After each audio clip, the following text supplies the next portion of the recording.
Hello dear students, मैं doctor Avinash आज की ऑनलाइन क्लास में आप सभी लोगों का स्वागत करता हूं। तो आज के इस लेक्चर में हम लोग कीन्स का जो मुद्रा परिमाण का सिद्धांत था उसके बारे में बात करेंगे। तो इससे पहले जो भी हमने सिद्धांत देखे थे मुद्रा परिमाण से संबंधित, उसमें मूल रूप से एक ही बात की गई थी कि जो मुद्रा की पूर्ति और कीमत स्तर के बीच में संबंध होता है वह प्रत्यक्ष होता है। अर्थात जो मुद्रा की पूर्ति में या मुद्रा की मात्रा में परिवर्तन होता है तो उसके प्रभाव से प्रत्यक्ष रूप से कीमतों में भी परिवर्तन होता है। लेकिन कीन्स ने इन बातों की आलोचना की और अपने सिद्धांत में बताया कि कीमतों पर मुद्रा के परिमाण में परिवर्तन का प्रभाव अप्रत्यक्ष होता है। अर्थात मुद्रा की मात्रा में जब कोई परिवर्तन होता है तो कीमतों में परिवर्तन तो होता है, लेकिन यह जो प्रभाव है वह अप्रत्यक्ष होता है। तो इसलिए कीन्स कहते हैं कि किसी वस्तु का मूल्य केवल मुद्रा की मात्रा पर ही निर्भर नहीं करता, बल्कि मांग व पूर्ति की सभी शक्तियों पर निर्भर करता है, जो लागत, उत्पादन, आय, व्यय, रोजगार और मजदूरी की दर आदि पर आधारित है। तो इस प्रकार कीन्स ने मूल्य के निर्धारण से संबंधित जो सामान्य सिद्धांत है, जिसको कि हम मांग और पूर्ति कहते हैं, तो इन पक्षों का उन्होंने अपने सिद्धांत में समावेश किया और यह बताया कि मुद्रा के परिमाण में परिवर्तन का जो प्रभाव होता है कीमतों पर वह अप्रत्यक्ष होता है। तो आइए समझते हैं कि कीन्स ने अपने सिद्धांत की व्याख्या किस तरीके से की। तो उन्होंने अपने सिद्धांत के अंतर्गत दो प्रमुख बातें कही। सबसे पहली जो बात थी, उन्होंने कहा कि मुद्रा की मात्रा तथा कीमत स्तर में अप्रत्यक्ष संबंध होता है। और दूसरी जो उन्होंने बात कही थी कि मुद्रा की मात्रा में होने वाले परिवर्तनों के कारण पूर्ण रोजगार की स्थिति से पहले उत्पादन में उसी अनुपात में वृद्धि होती है और पूर्ण रोजगार के पश्चात कीमतों में उसी अनुपात में वृद्धि होती है। तो कीन्स ने कहा कि यदि अर्थव्यवस्था में जब तक कि पूर्ण रोजगार की स्थिति प्राप्त नहीं कर ली जाती, तो उस स्थिति में यदि मुद्रा की मात्रा में या मुद्रा के परिमाण में परिवर्तन किया जाए तो रोजगार में परिवर्तन होता है। यदि मुद्रा की मात्रा में हम वृद्धि करें तो रोजगार में भी वृद्धि होती है। लेकिन जब अर्थव्यवस्था में पूर्ण रोजगार की स्थिति प्राप्त कर ली जाए और उसके पश्चात मुद्रा की मात्रा में वृद्धि की जाए तो अर्थव्यवस्था में कीमतों में उसी अनुपात में वृद्धि होती है जिस अनुपात में मुद्रा की मात्रा में वृद्धि की गई थी। अब आइए एक एक करके इन दोनों बातों को हम समझते हैं कि किस तरीके से मुद्रा की मात्रा, कीमत स्तर और रोजगार में संबंध होता है। तो जो इस सिद्धांत की जो पहली बात हमने की थी कि मुद्रा की मात्रा तथा कीमत स्तर के बीच में अप्रत्यक्ष संबंध होता है, तो इस अप्रत्यक्ष संबंध का कारण है, जो कीन्स मानते थे कि यह कारण रेट ऑफ इंटरेस्ट है। अर्थात मुद्रा की मात्रा में परिवर्तन का प्रभाव सीधे कीमत स्तर पर नहीं पड़ेगा, बल्कि यह प्रत्यक्ष रूप से जो रेट ऑफ इंटरेस्ट है उसको प्रभावित करेगा और इसके कारण फिर अन्य चरों में परिवर्तन के फलस्वरूप कीमतों में परिवर्तन होता है। तो आइए समझते हैं कि वो प्रक्रिया क्या है। तो कीन्स कहते हैं कि यदि मुद्रा की मात्रा में परिवर्तन किया जाए तो जो ब्याज की दर है उसमें परिवर्तन होता है, और ब्याज की दर में परिवर्तन होने के कारण निवेश में भी परिवर्तन होता है, और निवेश में परिवर्तन होने के कारण आय, उत्पादन और रोजगार में भी परिवर्तन होगा। और जब आय, उत्पादन और रोजगार में परिवर्तन होगा तो इस दशा में जो उत्पादन के साधन हैं उन साधनों की मांग में वृद्धि होगी। फलस्वरूप जो वो साधन है उन साधनों की कीमतों में भी वृद्धि होगी। अर्थात इसका परिणाम यह होगा कि उत्पादन की लागत में भी परिवर्तन होगा। तो उत्पादन की लागत में परिवर्तन के फलस्वरूप जो कीमतें हैं उनमें भी परिवर्तन होगा। अब आइए देखते हैं कि मनी सप्लाई में वृद्धि होने का परिणाम कीमत स्तर के रूप में क्या होता है। तो यदि हम मान लें कि जो मुद्रा की पूर्ति या मुद्रा की मात्रा है उसमें वृद्धि हो जाए, तो मुद्रा की मात्रा में वृद्धि होने के कारण जो रेट ऑफ इंटरेस्ट है वो कम होगा, अर्थात ब्याज की दर कम होगी, और इसका परिणाम यह होगा कि जो इन्वेस्टमेंट है, निवेश है, उसमें वृद्धि होगी। और निवेश में वृद्धि के कारण आप जानते हैं कि आय, उत्पादन और रोजगार में वृद्धि होगी। यहाँ आय को हमने y से प्रदर्शित किया है, उत्पादन को o से प्रदर्शित किया है और रोजगार की जो संख्या है उसको n से प्रदर्शित किया गया है। तो इस तरीके से आय, रोजगार और उत्पादन में वृद्धि होती है। और जब यह वृद्धि होगी तो हमने पहले ही बताया कि जो उत्पादन में यदि वृद्धि होती है तो उत्पादन के साधनों की मांग में भी वृद्धि होती है। तो इसके कारण जो उत्पादन लागत है उसमें भी वृद्धि होगी, क्योंकि उत्पादन के साधनों की कीमत अब पहले से बढ़ जा रही है। तो इस दशा में उत्पादन के साधनों की जो लागत है उसमें वृद्धि होने के कारण जो कीमत स्तर है उस कीमत स्तर में भी वृद्धि होगी। तो इस तरीके से हमने देखा कि मुद्रा की मात्रा में जो परिवर्तन है वह प्रत्यक्ष रूप से कीमत को परिवर्तित नहीं कर रहा है, बल्कि ब्याज दर में होने वाले परिवर्तन के कारण और इसके कारण अन्य जो चर हैं जैसे निवेश हुआ, आय, उत्पादन, रोजगार, उत्पादन लागत, इन चरों में परिवर्तन होने के परिणाम स्वरूप ही कीमतों में परिवर्तन होता है। तो इस तरीके से ये जो पहली बात है वो सिद्ध होती है कि मुद्रा की मात्रा और कीमत स्तर के बीच में अप्रत्यक्ष संबंध होता है। और उसके बाद कीन्स कहते हैं कि पूर्ण रोजगार की स्थिति के बाद उत्पादन में वृद्धि नहीं होगी और केवल कीमतों में ही वृद्धि होती है।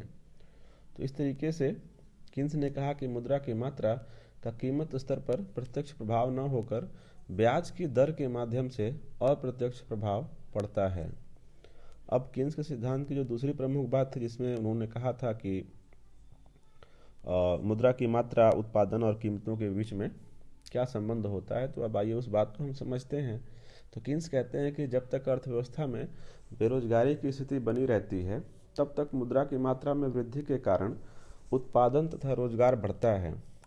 लेकिन पूर्ण रोजगार की स्थिति आ जाने के बाद मुद्रा की वृद्धि के कारण उत्पादन में वृद्धि नहीं होती, बल्कि कीमतें उसी अनुपात में बढ़ने लगती हैं। अर्थात कीन्स यह कहते हैं कि पूर्ण रोजगार की स्थिति से पहले यदि मुद्रा की मात्रा में वृद्धि की जाए तो उत्पादन में उसी अनुपात में वृद्धि होती है। लेकिन एक बार यदि अर्थव्यवस्था में पूर्ण रोजगार की स्थिति प्राप्त कर ली जाए और उसके बाद मुद्रा की मात्रा में परिवर्तन किया जाए तो उत्पादन में तो कोई वृद्धि संभव नहीं होती, लेकिन कीमतों में उसी अनुपात में वृद्धि होती है।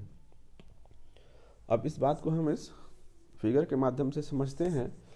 तो इसमें हमने देखा, ये आपके सामने दो फिगर है और जो एक्स एक्सिस है उसमें जो पैनल ए है इसको हम पैनल बी कहते हैं। तो पैनल ए में हमने एक्स अक्ष पर उत्पादन लिया है और वाई अक्ष पर मुद्रा की मात्रा, और इसी तरीके से पैनल बी में एक्स अक्ष पर कीमतें हैं और वाई अक्ष पर हमने मुद्रा की मात्रा लिया है। तो अब आइए इस बात को समझते हैं। तो यदि हम पैनल ए पर ध्यान से देखें तो इसमें जो एक रेड कलर में एक लाइन खींची गई है वह उत्पादन वक्र है, और यह उत्पादन वक्र टी बिंदु तक, जो कि मूल बिंदु से खींचा गया है, तो मूल बिंदु से लेकर टी बिंदु तक यह वक्र ऊपर की ओर उठता हुआ है। लेकिन टी बिंदु के बाद यह जो वक्र है वह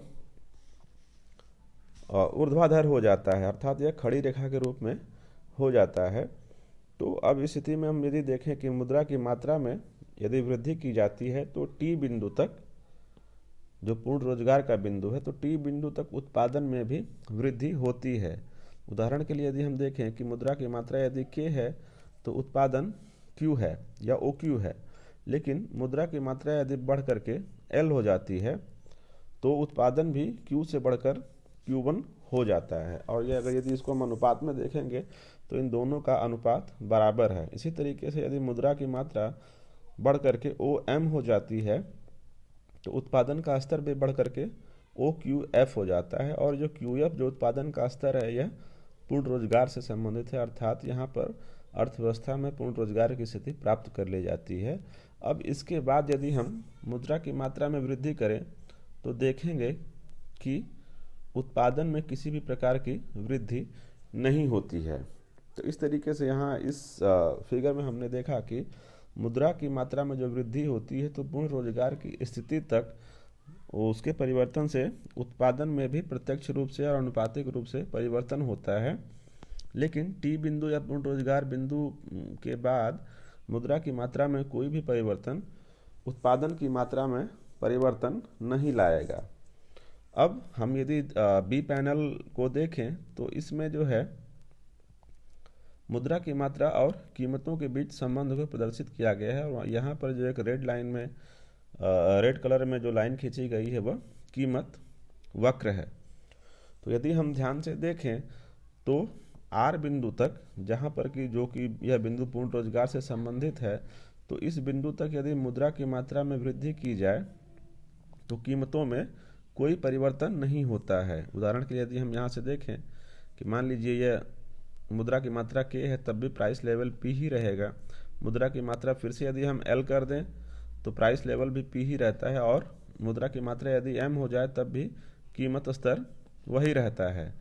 तो क्योंकि यहाँ पर जो कीमत वक्र है वो ऊर्ध्वाधर है अर्थात वर्टिकल है, इसलिए मुद्रा की पूर्ति में परिवर्तन का जो प्रभाव है वो कीमत स्तर पर नहीं पड़ रहा है। लेकिन आर बिंदु के बाद, जो कि पूर्ण रोजगार से संबंधित बिंदु है, इस बिंदु के बाद यदि हम मुद्रा की मात्रा में वृद्धि करेंगे तो पाएंगे कि कीमतों में भी उसी अनुपात में वृद्धि होगी। यहाँ पर आप इसको देख सकते हैं।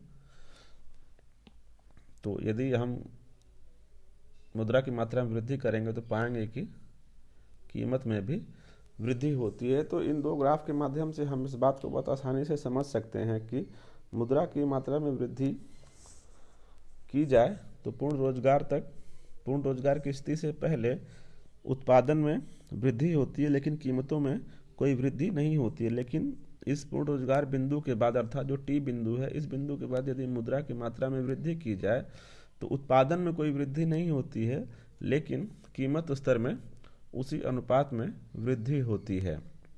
तो इस तरीके से कीन्स ने जो मुद्रा परिमाण सिद्धांत से संबंधित जो पहले की बातें की गई थी अन्य सिद्धांतों में, उसकी आलोचना की और उन्होंने मूल्य निर्धारण से संबंधित एक समग्र विश्लेषण प्रस्तुत किया और उसके माध्यम से बताया कि मुद्रा की मात्रा और कीमत स्तर के बीच में प्रत्यक्ष संबंध नहीं होता है बल्कि अप्रत्यक्ष संबंध होता है, और पूर्ण रोजगार की स्थिति तक मुद्रा की मात्रा में परिवर्तन उत्पादन में परिवर्तन लाता है, लेकिन पूर्ण रोजगार की स्थिति के बाद यह परिवर्तन केवल और केवल कीमत में परिवर्तन लाएगा।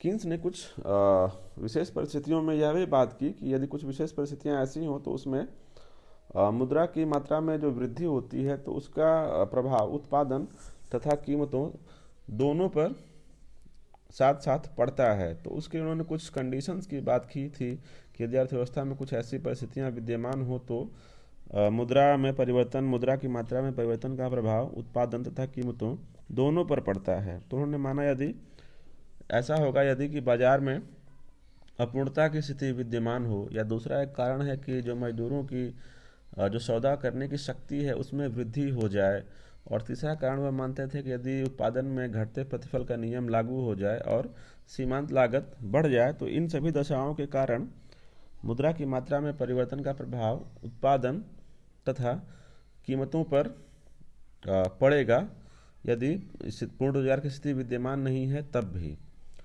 तो इस तरीके से आज का लेक्चर समाप्त होता है। जल्द ही मिलते हैं आपसे एक नए लेक्चर के साथ। Thank you.